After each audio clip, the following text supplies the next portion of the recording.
மக்களை காப்போம் தமிழகத்தை மீட்போம் என்ற முழக்கத்துடன் தமிழகம் முழுவதும் சுற்றுப்பயணம் மேற்கொண்டுள்ள அதிமுக பொதுச் செயலாளர் எடப்பாடி பழனிசாமி ஈரோடு கிழக்கு தொகுதியில் மக்கள் மத்தியில் உரையாற்றி வருகிறார். அந்த காட்சிகளை பார்க்கலாம். நீங்க சிந்திச்சு பார்க்கணும். விடியா திமுக பொறுப்பேற்ற பிறகு தமிழகத்தில் சட்ட ஒழுங்கு அடியோடு சீரழிந்து விட்டது. எங்க பார்த்தாலும் போதைப் பொருள் விற்பனை விற்குதுல்ல, கஞ்சா விற்காத இடமே இல்லை. இன்றைக்கு எனக்கு கிடைத்த தகவல், ஈரோடு மாநகரம் பல பகுதியில் கஞ்சா விற்பனை அமோகமாக நடந்துகிட்டு இருக்குது. பல பேர் இடத்திலே புகார் செய்திருக்கின்றார்கள்.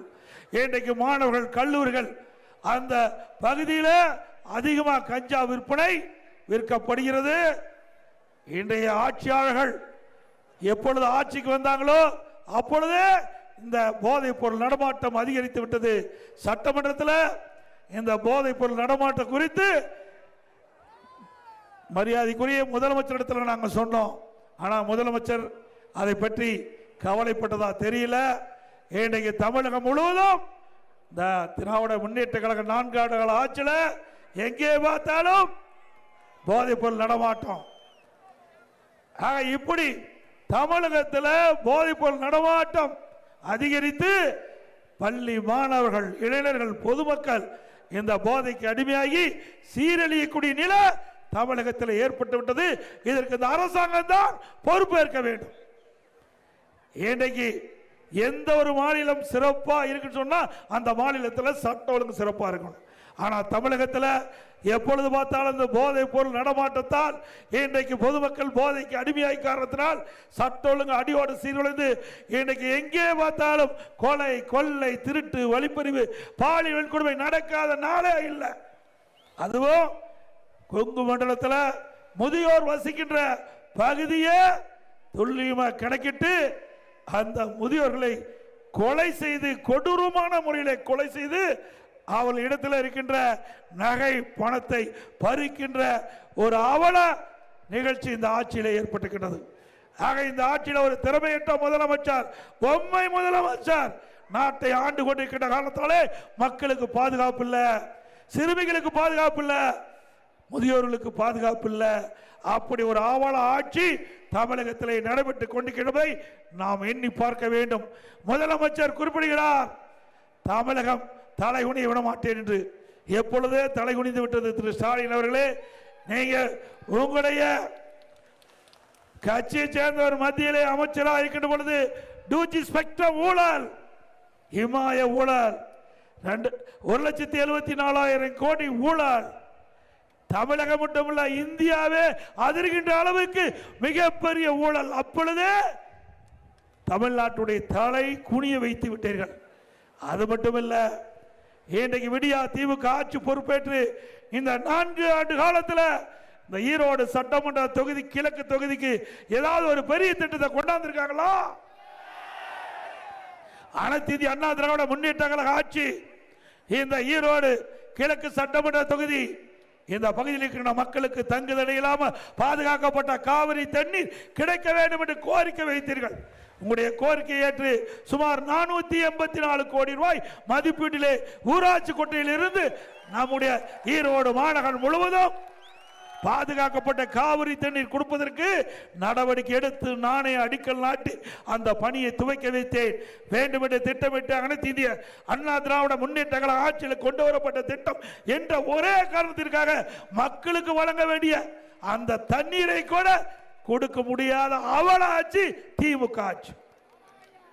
குடிப்பதற்கு கூட தண்ணீர் கொடுக்க முடியவில்லை என்றால் அது இவர்கள் கொண்டு வந்த திட்டம் இல்ல, அண்ணா திமுக ஆட்சியிலே கொண்டு வரப்பட்ட திட்டம். ஆக மக்களுக்கு ஒரு அரசு என்னென்ன அடிப்படை தேவை, குடிநீர் தேவை, இன்றியமையாதது குடிநீர். அதை கூட அண்ணா திமுக ஆட்சியிலே கொண்டு வர திட்டத்தை 4 ஆண்டு காலமாக முடக்கி வைத்து இன்னும் நிறைவேற்றப்படவில்லை. அண்ணா திமுக ஆட்சி வளர்ந்தவுடன் இந்த திட்டம் முழுமையாக செயல்பட்டு நம்முடைய ஈரோடு மக்களுக்கு 24 மணி நேரம் தங்குதடையால குடிநீர் வழங்கப்படும். அது மட்டுமல்ல, ஒரு மிகப்பெரிய திட்டம். இன்றைக்கு இந்த பகுதியில் நல்ல தண்ணீர் காவிரியிலே கிடைக்கவில்லை என்றுதான் கிட்டத்தட்ட 25 கிலோமீட்டருக்கு அப்பால் இருக்கின்ற ஊராட்சி கோட்டையிலிருந்து தண்ணீரை எடுத்துட்டு வந்து நம்முடைய ஈரோடு கிழக்கு சட்டமன்ற தொகுதி ஈரோடு மாநகர மக்களுக்கு தண்ணீர் வழங்கக்கூடிய ஒரு நிலை இருந்தது. அதற்கும் தீர்வு காண்பதற்கு அனைத்து இந்திய அண்ணா திராவிட முன்னேற்ற கழக அரசு இருக்கின்ற பொழுது நடந்தாய் வாழி காவிரி என்ற ஒரு அற்புதமான திட்டத்தை கொண்டு வந்து பாரத பிரதமரிடத்திலே நான் முதலமைச்சர் இருந்த காலகட்டத்திலே அதை கொடுத்தேன். விரிவான திட்ட அறிக்கை கொடுத்தோம். பாரத பிரதமர் அந்த திட்டத்தை நிறைவேற்றி தருவேன் என்று எனக்கு உறுதியளித்தார். அந்த உறுதிமொழியின் அடிப்படையில் அப்பொழுது 2 அவைகள், மேலவை, நாடாளுமன்ற மேலவை, மக்களவை கூட்டுக்குழு கூட்டத்தில் மேதகு குடியரசுத் தலைவர் உரையிலே இடம்பெற செய்து அந்த திட்டத்தை அறிவித்தார். கடந்த 4 ஆண்டுகளாக இந்த விடியா திமுக அரசு அந்த திட்டத்தை பற்றி சிந்திக்கவில்லை. பல முறை சட்டமன்றத்திலே நான் தெரிவித்தேன். கிண்டலும் கேலியும் பேசினார்கள் இந்த திராவிட முன்னேற்ற கழகத்தில் இருக்கின்ற அமைச்சர்கள். இப்படித்தான் திட்டத்தை கொடுப்பீங்க, ஆனால் அவர்கள் வாங்கி வச்சுக்குவாங்க, நிறைவேற்ற மாட்டாங்க என்று சொன்னோம். நாங்கள் மத்திய அரசுக்கு அழுத்தம் கொடுத்தோம். ஆட்சியில் இருந்தாலும் இல்லாவிட்டாலும் மக்களுடைய பிரச்சனைக்காக முதல் குரல் கொடுக்கின்ற கட்சி அண்ணா திமுக கட்சி. அந்த அடிப்படையிலே பாரத பிரதமருக்கும் மத்திய உள்துறை அமைச்சருக்கும் அழுத்தம் கொடுத்த காரணத்தினாலே இந்த ஆண்டு நடந்தாய் வாழி காவிரி திட்டம் நிறைவேற்றுவதற்காக 12,500 கோடி மத்திய அரசு கொடுக்கப்பட்டுள்ளது. இன்றைக்கு மேட்டூரிலிருந்து திறக்கப்படுகின்ற நீர், மேட்டூர் அணையிலிருந்து திறக்கப்படுகின்ற நீர் காவிரி வழியாக கடலிலே கலக்கின்ற வரை சுத்தமான நீராக இருப்பதற்கு தான் நடந்தாய் வாழி காவிரி திட்டம். காவிரி கரை ஓரமாக இருக்கின்ற நகரத்தில் இருந்து வெளியேறுகின்ற அசுத்த நீர் பேபி கனால் அமைக்கப்பட்டு சுத்தகரிக்கப்பட்டு ஆற்றிலே விடப்படும். காவிரி ஆற்றிலே அதே போல பவானி சாகரிலிருந்து வெளியேறுகின்ற நீர், அந்த அணையிலிருந்து வெளியேறுகின்ற நீர் கூடுதலிலே வந்து சங்கமாகிறது. அந்த கரை ஓரமாக இருக்கின்ற அந்த பகுதியில் இருந்து வெளியேறுகின்ற நீர் சுத்தகரிக்கப்பட்டு பவானி ஆற்றிலே விடப்படும்.